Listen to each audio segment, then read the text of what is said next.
اس نے کہہ دیا کہ آرزو جو ہے زیادہ سے زیادہ 14 سال کی ہے، اور اسی کے تناظر میں دوبارہ سے نادرہ کا ریکارڈ اور اس کے اسکول کا ریکارڈ جو ہم نے جمع کرایا تھا جس میں آرزو کی ایج 13 سال تھی، اس کو کورٹ نے پھر ویریفائی کیا اور کورٹ نے جانا کہ وہ حقیقت مبنی ہے اور وہ ایج ٹیسٹ سے پروو ہوتا ہے کہ 13 سے 14 کے درمیان ہی بچی ہے۔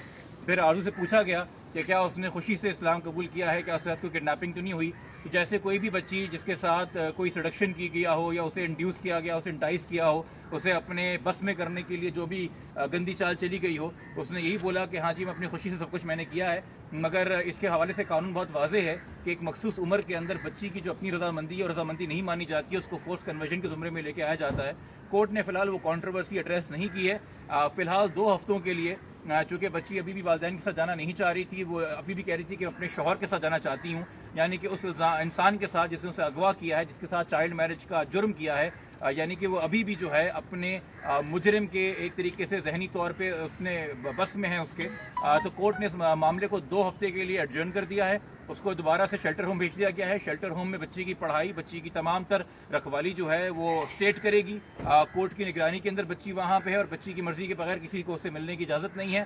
اور اس دوران کورٹ نے ایک بہت ہی جامع فیصلہ اس حوالے سے دیا ہے کہ یہ ہر لحاظ سے نہ صرف چائلڈ میرج ہے بلکہ وہ جو ملزم ہے کل کو اگر اسے بیل بھی ملے اسے اس بچی سے ملنے کی اجازت نہیں ہے۔ اور دوسرا، جتنے لوگ بھی شامل رہے ہیں اس شادی کو وجود میں لانے میں، یعنی کہ جنہوں نے بھی وہ دستاویز تیار کیے بچی کو 18 بنانے کے لیے، اس پہ ٹھپے لگائے، اس کو ویریفائی کیا تاکہ بچی 18 کی نظر آئے، ان سب کو خلاف کہا ہے آئی او کو کہ ان کو شامل تفتیش کیا جائے۔ یہ ایک بہت اچھا اور واضح اور مثبت آرڈر اس حوالے سے ہے۔ باقی جہاں تک بچی کے مذہب کی تبدیلی کے حوالے سے اور کیا وہ اپنی خوشی کے ساتھ کسی کے ساتھ جا سکتی کہ نہیں، یہ ایک میٹر ڈسپوز آف نہیں ہوا ہے۔ 2 ہفتے بعد اس پہ دوبارہ ہیئرنگ ہوگی، تو یہ میٹر چل رہا ہے۔ مگر چائلڈ میرج کی حد تک کورٹ نے آج یہ کنٹروورسی ایڈریس کر دی ہے۔ اب اس کا ٹرائل جو ہے وہ ٹرائل کورٹ میں چلے گا۔ آپ والد صاحب کچھ کہنا چاہیں گے سر؟ بس یہ کہ کورٹ کے حوالے سے کورٹ نے بہت اچھا فیصلہ سنایا ہے۔ ہمارے خداوند سے شکر ادا کرتے ہیں کہ کورٹ نے اچھا فیصلہ سنایا ہے۔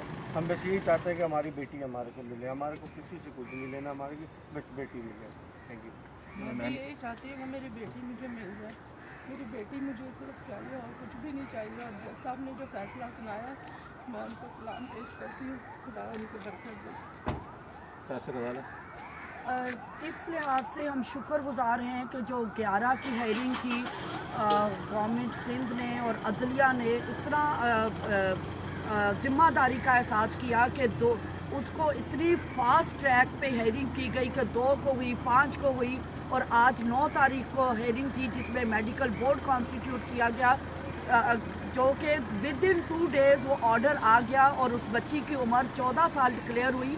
اور کورٹ نے بڑے واضح احکامات دیے ہیں کہ ان تمام لوگوں کے خلاف جنہوں نے اس شادی کو کانسٹیٹیوٹ کرنے میں، پرفارم کرنے میں رول ادا کیا، ان سب کے خلاف قانونی کارروائی کی جائے۔ اور علی اظہر کو ملنے سے سختی سے منع کیا گیا ہے اور بچی کو جو سٹیٹمنٹ ریکارڈ کرنے کے لیے آئی او کو بھی آرڈر کر دیا ہے، جو کہ اب شارک جو آئی او ہے اس کو آرڈر کر دیا ہے۔ ہم امید کرتے ہیں کہ عدلیہ جس تیز رفتاری سے اس میں آگے پیش رفت کر رہی ہے اور ماں باپ کے وہ دکھ کو دیکھ رہی ہے، کمیونٹی کے دکھ کو دیکھ رہی ہے اور پاکستانی قوم کے کنسرن کو دیکھ رہی ہے، اس وجہ سے ہم عدلیہ سے مطمئن ہیں اور ہم چاہتے ہیں کہ عدلیہ کا جو فیصلہ ہے اس کا احترام کیا جائے اور ٹوٹلی والدین بھی مطمئن ہیں اور ہم لوگ بھی جو سول سوسائٹی کے لوگ ہیں، ہم اور چرچ کی لحاظ سے میں پاسٹر بھی ہوں اور چرچ بھی اس فیصلے سے مطمئن ہے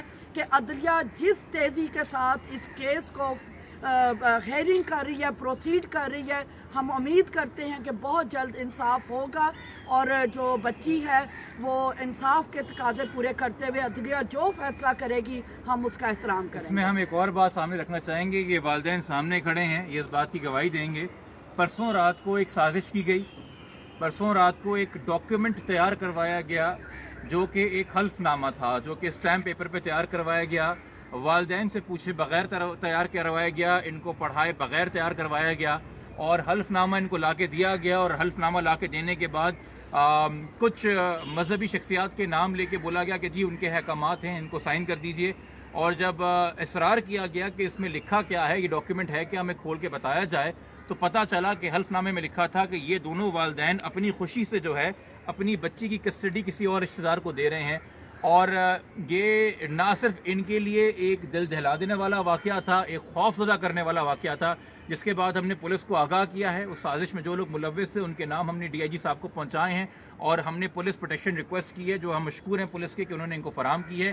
اس بات کی تصدیق والدین خود کریں گے کہ کیا ایسا کوئی ڈاکیومنٹ آپ کے سامنے رکھا گیا؟ جی کل وہ کوئی پیپر تھا, اسٹامپ پیپر وغیرہ, اس کے اوپر لکھا ہوا تھا کہ آپ اس کے اوپر سائن کر دیں کہ بچی ہمارے پاس ہو.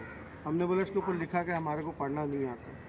تو پھر وہ باجی آئی ہے تو باجی نے پھر وہ پڑھ کے سنایا, تو ہم نے بولا وکیل کے بغیر ہم نہیں کسی چیز کو. آپ سے پوچھا گیا تھا یہ ڈاکیومنٹ تیار کرتے ہوئے؟ نہیں کسی کیا آپ اپنی خوشی سے اپنی بچی کی کسٹڈی کسی اور کو دینا چاہتے ہیں؟ ہم تو 13 تاریخ سے دھکے کھا رہے ہیں, ہم تو ملنے بھی نہیں دے رہے. منہ تک تو نہیں خدارہ جس بچی کو پہلے 10-12 دن کوئی نہیں پوچھ رہا تھا, آج ہر کوئی اس کا باپ بننا چاہتا ہے, آج ہر کوئی اس کی ماں بننی چاہتی ہے, چونکہ اسے دنیا فالو کر رہی ہے یا میڈیا فالو کر رہا ہے. تو اس بچی کی گارڈین شپ لے کے, اس بچی کی کسٹڈی لے کے جو ہے نہ جانے لوگوں کے کیا ارادے ہیں, وہ کس طرح سے اس کو ایکسپلائٹ کرنا چاہتے ہیں. آپ ایک والدین کو جس کے ساتھ ایک وحشی انسان نے پہلے ہی جرم کیا ہے, اب ان کو ہمدردی دینے کے بجائے ان کے کمزور اور مشکل وقت میں آپ ان کو ایکسپلائٹ کر رہے ہیں. میں پھر کہوں گا خدا کا خوف کریں. ہم نے پولیس کو وہ نام وغیرہ دے دیے ہیں, ان کے ریکارڈ پہ وہ آ گئے ہیں. خدارہ ان چیزوں سے باز آ جائیں, خدا سے بھی توبہ کریں, بچوں کا لحاظ کریں, والدین کی عزت کریں. آپ کی بھی اپنی اولادیں ہیں, اور اس طرح کی غیر قانونی چیزیں بند کریں, ورنہ ہم کورٹ کے سامنے بھی یہ چیز رکھنے پہ مجبور ہوں گے اگلی پیشی پہ. آج ہمیں موقع نہیں ملا تاکہ اس حوالے سے بھی اس کے اوپر ایکشن ہو. یہ آپ پوری کمیونٹی کے لیے, پاکستان کے تمام لوگوں کے لیے بات ریکارڈ پہ لانا ضروری تھی, آپ کے اپنے بچوں کے تحفظ کے لیے, کہ کالی بھیڑیں جو ہیں ان کو ہم ابھی بھی موقع دے رہے ہیں کہ خدا کے واسطے توبہ کر لیجئے, استغفار کر لیجئے, ان کیسز کو ایکسپلائٹ کرنا بند کیجئے. شکریہ. Thank you.